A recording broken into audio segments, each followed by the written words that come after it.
Assalamualaikum, selamat pagi. Terima kasih Bu Nurma dan teman-teman untuk waktunya. Saat ini saya akan menjelaskan terkait dengan laporan praktikum supply chain management mengenai pita cukai yang berada di wilayah kantor pengawasan dan pelayanan bea cukai di Pemadia Pabean Cetuan.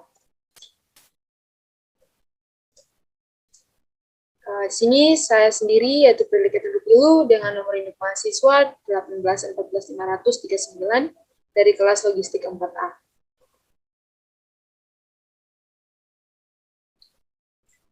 Ya baik, yang pertama ada latar belakang. Nah, latar belakang dari laporan praktikum ini yaitu Bea Cukai atau Direktorat Jenderal Bea Cukai adalah instansi di bawah Kementerian Keuangan Republik Indonesia dan mempunyai peran yang sangat penting dalam menggerakkan roda perekonomian nasional. Nah, peran tersebut diwujudkan dalam bentuk pengumpulan penerima negara untuk membiayai pembangunan nasional dan pemberian fasilitas perdagangan untuk menunjang efisiensi rantai pasok perdagangan internasional. Nah, pendapatan negara bertujuan untuk mengukur tingkat kemakmuran suatu negara dan untuk mendapatkan data-data terperinci mengenai seluruh barang dan jasa yang dihasilkan suatu negara selama periode. Untuk membiayai seluruh pembangunan telah dirumuskan dalam anggaran pendapatan dan belanja negara atau APBN. Pemerintah harus mencari sumber pendapatan yang dapat membiayai segala rencana dan program pembangunan ekonomi yang telah dibuat. Salah satu sumber pendapatan negara yang membantu dalam pembangunan ekonomi yaitu cukai. Nah, cukai adalah pungutan negara yang diberikan kepada barang-barang yang memiliki ciri dan karakteristik tertentu. Barang-barang yang memiliki ciri dan karakteristik tertentu ini terdiri atas 3 jenis, yaitu minuman mengandung alkohol, etil alkohol, sigaret atau tembakau. Nah, dari semua barang-barang kena cukai tadi, seperti yang tersebutkan, merupakan barang-barang yang mempunyai sifat dan karakteristik tertentu yang ditetapkan dalam undang-undang, merupakan barang-barang yang dikendalikan konsumsinya, peredarannya perlu diawasi, pemakaiannya bisa mengakibatkan dampak negatif bagi masyarakat dan atau lingkungan, dan perlu adanya pembebanan pungutan negara demi keadilan keseimbangan pada pemakaian. Selain itu juga barang-barang tersebut dikenakan cukai adalah sebagai satu komponen penerimaan negara. Barang kena cukai akan dikatakan telah lunas cukai apabila pada BKC atau barang kena cukai tersebut telah dicantumkan pita cukai. Pita cukai sendiri adalah merupakan salah satu tanda pelunasan cukai yang berupa kertas, memiliki sifat dan spesifikasi dan desain tertentu yang digunakan sebagai bukti pelunasan cukai sekaligus sebagai alat pengawas dalam rangka pengamanan penerimaan negara. Nah, pita cukai digunakan tidak terlepas dari adanya manajemen rantai pasok, yang mana memanage semua aliran yang membantu proses produksi sampai pelekatan pita cukai pada BKC atau barang kena cukai. Nah. Oke, baik. Selanjutnya, profil singkat terkait dengan Kantor Pengawasan dan Pelayanan Bea Cukai di Pemadia Pabean Cetual. Kantor Pelayanan dan Pengawasan di Pemadia Pabean Cetual ini merupakan salah satu instansi vertikal DJBC atau Direktur Jenderal Bea Cukai yang merupakan salah satu kantor pelayanan yang berada di wilayah Bea Cukai Maluku. Nah, Bea Cukai Tual beralamat di Jalan Jenderal Ahmad Yani, Masrum, Pulau Dula, Selatan, Kelurahan Lodar L, Tual dengan kode pos 97612. Kantor KPPBC TMPC Tual ini memiliki wilayah kerja bea cukai yang mana terdiri dari 1 kota dan 4 kabupaten, yaitu Kabupaten Kepulauan Aru, Kabupaten Kepulauan Tanimbar, Kabupaten Maluku Utara Barat, Kabupaten Maluku Barat Daya, dan 1 kota yaitu Kota Tual. Kantor bea cukai ini secara garis besar memiliki tugas dan fungsi, yaitu mengamankan hak keuangan negara di bidang kepabeanan dan cukai, serta juga mereka memfasilitasi perdagangan ekspor-impor yang ada di wilayah kerja mereka, mendukung industri dan melindungi masyarakat sekitar. Oke, selanjutnya pembahasan supply chain management. Supply chain management atau biasa disebut juga manajemen rantai pasok yang sebagaimana kita telah tahu, yaitu merupakan rangkaian aktivitas bisnis yang dijalankan mulai dari tahap perencanaan, pengendalian, pengimplementasian, jalan atau arus barang, hingga proses distribusi barang sampai ke tangan konsumen dengan memperhatikan faktor ketepatan waktu, biaya, dan jumlah produknya. Oke, berdasarkan pengertian supply chain management tadi, berikut adalah aliran material pita cukai. Nah, pita cukai telah dijelaskan pengertiannya pada latar belakang tadi. Nah, ini teman-teman, ini merupakan aliran dari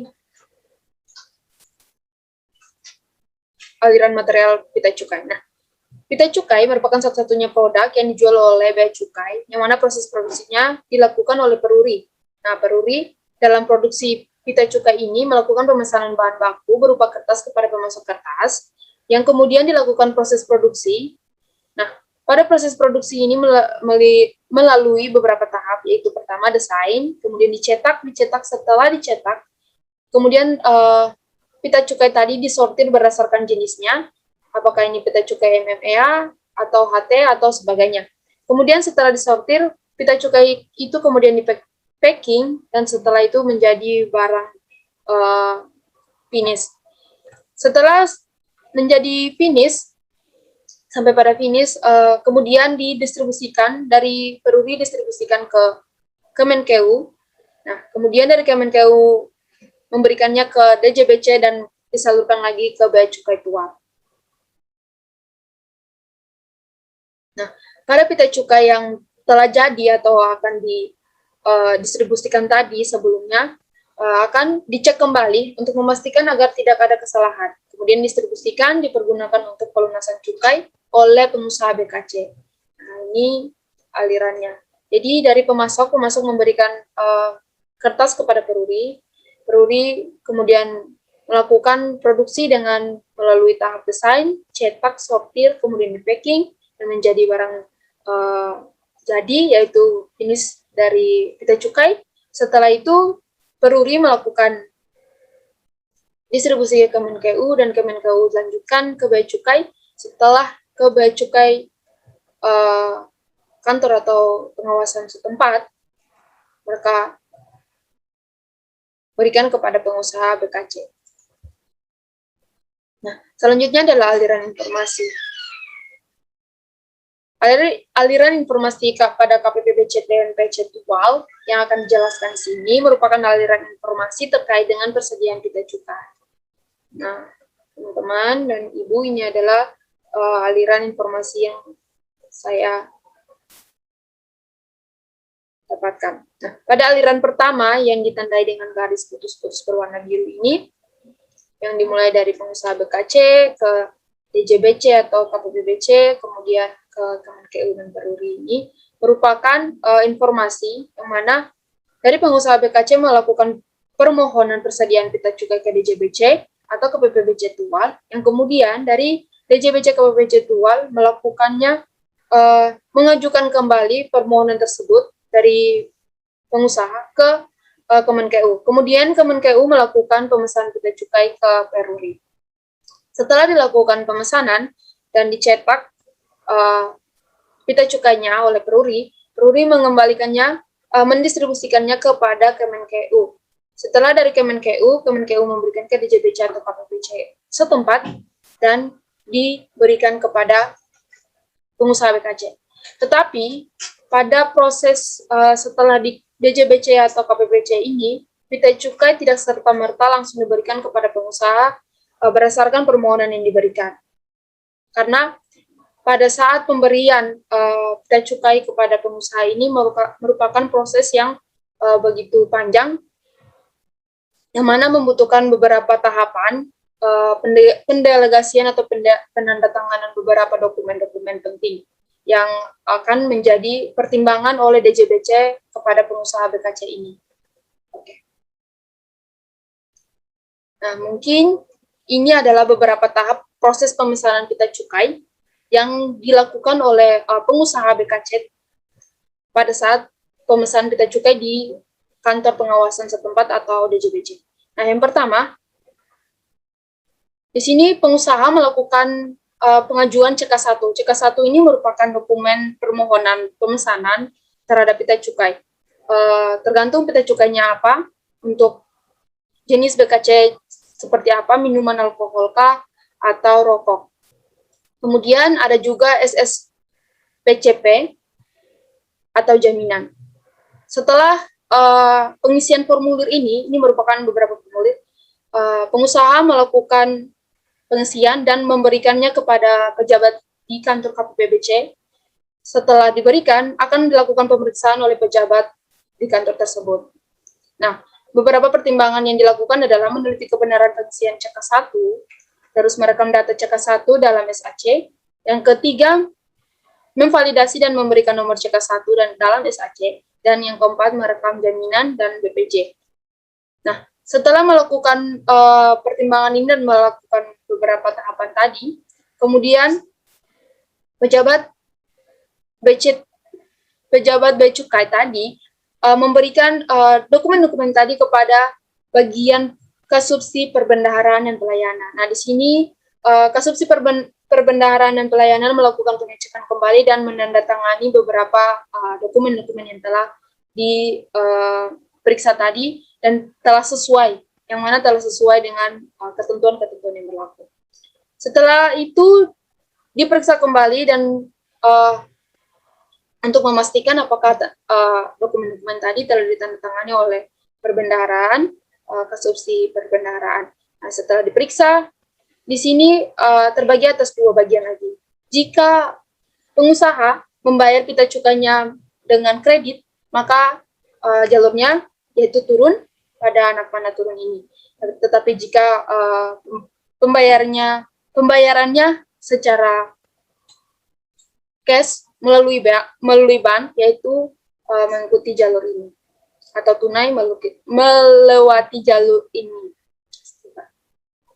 Nah, jika tunai, maka si pengusaha tadi menerima CK1 yang telah didelegasi atau ditandatangani oleh Kasubsi Perbendaharaan dan Pelayanan, dan kemudian membayar ke bank. Nah, cukai tadi di bank, dia kembali ke kantor untuk menyerahkan bukti pembayaran dan juga CK1 dan dilakukan pemeriksaan kembali. Setelah itu dilakukan pemeriksaan kembali oleh pejabat bea cukai dan setelah itu diperiksa kembali lagi oleh Kasubsi Perbendaharaan dan untuk menandatangani CK1 lagi, karena CK1 ini dilakukan 2 kali untuk pengisian formulirnya. Nah, setelah itu ditandatangani, diperiksa kembali oleh pengelola pita cukai, di mana mencetak tanda terima pita cukai, menghitung pita cukai sesuai dengan CK1, terus menandatangani tanda terima pita cukai pada lembar kedua, terus setelah itu menyerahkan pita cukai CK1 dan tanda terima PC kepada pengusaha. Setelah diberikan, pengusaha menerima pita cukai sesuai dengan CK1 yang diisi, formulir CK1 tadi, menghitung pita cukai yang telah diterima, menandatangani tanda terima pita cukai, dan terakhir menerima CK1 dan tanda pita cukai tadi. Nah, itu adalah tahap untuk tunai. Sedangkan kalau untuk pengusaha yang kredit, maka prosesnya dipersingkat setelah cekal lembar satunya ditandatangan, lembar ketiganya ditandatangan, langsung melakukan langsung pada pengelolaan pita cukai ini dan diserahkan pita cukai yang dibutuhkan sesuai dengan formulir yang telah diisi. Nah, teman-teman dan ibu, ini merupakan proses pemesanan pita cukai. Selanjutnya adalah aliran keuangan atau finansial. Untuk aliran keuangan pada bea cukai merupakan urusan internal perusahaan yang sangat rahasia, maka laporan ini hanya menjelaskan secara garis besar. Mana aliran keuangan dari pita cukai itu setelah dibayar oleh pengusaha kemudian memberikan uangnya kepada KPP Cetual, dan KPP Cetual mungkin saja memberikannya ke pihak lainnya. Karena pada proses pemesanan tadi pun tidak dijelaskan di sini bahwa dana yang telah dibayarkan untuk pita cukai tadi diserahkan ke siapa. Selanjutnya adalah risiko dan hambatan serta rencana mitigasi yang dilakukan. Nah, berikut adalah tinjauan risiko atau hambatan dari aliran SCM pita cukai yang mungkin saja terjadi, dan sekaligus ada rencana mitigasi untuk mencegah atau mengurangi risiko tersebut. Pertama, pada aliran material. Aliran material ini terdapat dua risiko hambatan aliran SCM, yaitu pertama kesalahan dalam percetakan pita cukai, dan yang kedua kelebihan dalam persediaan pita cukai. Nah, untuk rencana mitigasinya di aliran material ini, ada baiknya meningkatkan koordinasi terkait dengan pemesanan dan percetakan pita cukai dengan pihak peruri. Jadi dari pihak DJBC atau KPPBC Tual ataupun kantor pusat bea cukai lebih meningkatkan koordinasi mereka dengan peruri agar tidak terjadi kesalahan dalam proses percetakan maupun pendesain dari pita cukai tersebut. Nah, yang kedua ada aliran informasi. Nah, pada aliran informasi ini, kesalahan atau risiko yang bisa terjadi saja yaitu kesalahan dalam pengisian formulir permintaan pita cukai. Nah, karena pada proses pemesanan tadi, yaitu ini, terdapat banyak sekali formulir-formulir yang harus diisi oleh pengusaha. Oleh sebab itu, untuk mencegah terjadinya kesalahan dalam pengisian, ada baiknya dari pejabat-pejabat kantor setempat memberikan informasi dengan cara yang lebih efisien kepada pengusaha yang akan melakukan pemesanan pita cukai, agar tidak terjadi lagi kesalahan dalam pengisian formulir pemesanan. Nah, untuk aliran keuangan sendiri tidak ada. Selanjutnya, vendor manage inventory. Nah, vendor manage inventory atau lebih dikenal dengan FMI merupakan hubungan bisnis yang saling menguntungkan antara pembeli dan vendor, di mana vendor bertanggung jawab untuk menjaga tingkat persediaan yang disepakati dengan pembeli. FMI merupakan salah satu metode dalam supply chain yang memberikan keuntungan bagi kedua pihak yang terlibat. Jika FMI hanya menguntungkan satu pihak saja, maka dalam penerapan strateginya tidak maksimal. Bahkan bisa saja FMI akan mengganggu kelancaran bisnisnya. Nah, meskipun FMI ini dapat diterapkan di berbagai jenis usaha atau bisnis, mulai dari skala besar sampai dengan skala kecil, hal itu tidak menjamin akan kecocokan antara bisnis dengan strategi yang diterapkan. Karena itu, kita sebagai pebisnis harusnya memperhatikan beberapa hal atau faktor pendukung yang dapat membantu kecocokan atau kesesuaian strategi yang diterapkan melalui FMI ini. Pertama, ada hubungan antara mitra kerja yang terjalin baik. Dan yang kedua, terjadi keuntungan antara kedua pihak. Yang ketiga, memiliki visi yang sama. Yang keempat, memiliki sumber daya yang mendukung. Yang kelima, teknologi yang memadai.